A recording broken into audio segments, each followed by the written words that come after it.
और भाई पवन सिंह के भाई ऋतिक सिंह एक अपना बहुत बड़ा सैड सॉन्ग लाए हैं।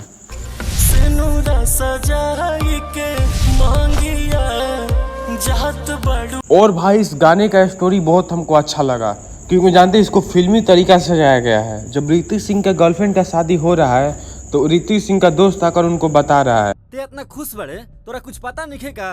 काहे परेशान बड़े भाई?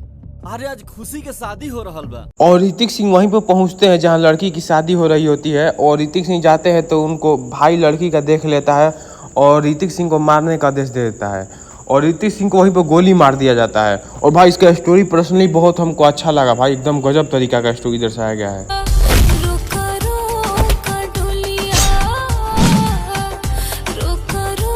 और भाई ऋतिक सिंह के साथ में गाई है प्रियंका सिंह, और प्रियंका सिंह भी कमाल का आवाज़ देती है गाने में।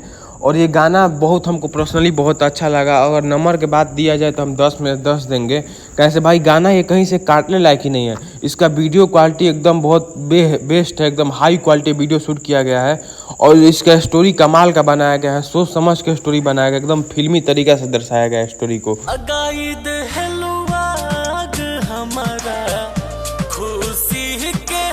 और आप बताइए कमेंट में कि आप इस गाने को कितना नंबर देंगे, नीचे कमेंट कीजिए, और मिलते हैं ऐसे ही नया वीडियो में।